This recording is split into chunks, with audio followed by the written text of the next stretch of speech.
Heart এবং লিভারের মতো শরীরের অন্যতম গুরুত্বপূর্ণ অঙ্গ হলো কিডনি। দেহের বর্জ্য এই কিডনির মাধ্যমেই পরিশ্রুত হয়, তাই কিডনি সুস্থ না থাকলে শরীর কোনোভাবেই সুস্থ থাকবে না।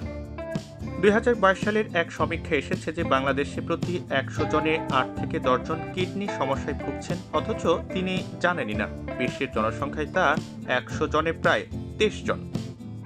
মূলত অনিয়মিত জীবনযাপন ও ভুল খাদ্যাভ্যাসের কারণে কিডনি ক্ষতিগ্রস্ত হতে পারে। কিডনিতে পাথরের সমস্যাতেও ভোগেন অনেকে। সেক্ষেত্রে খাওয়ার বিষয়ে বিশেষ সতর্কতা অবলম্বন করা জরুরি।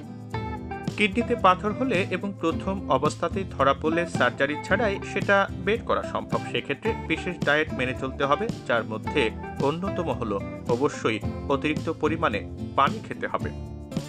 শরীরে ক্যালসিয়ামের মাত্রা কমে গেলে কিডনিতে পাথর জমতে পারে, তাই বেশি পরিমাণে ক্যালসিয়াম জাতীয় খাবার খেতে হবে। প্রতিদিনের ডায়েটে দুধ, দই, ঘি ইত্যাদি দুগ্ধ জাতীয় দ্রব্য রাখুন।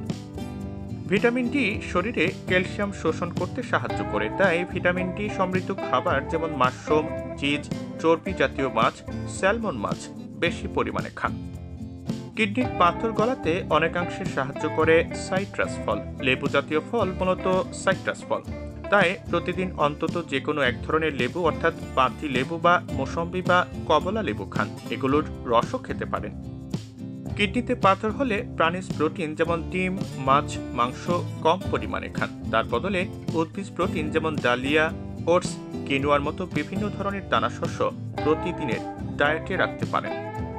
কিডনিতে পাথর হলে বা পাথর হওয়া আটকাতে কাঁচা নুন একেবারে খাবেন না।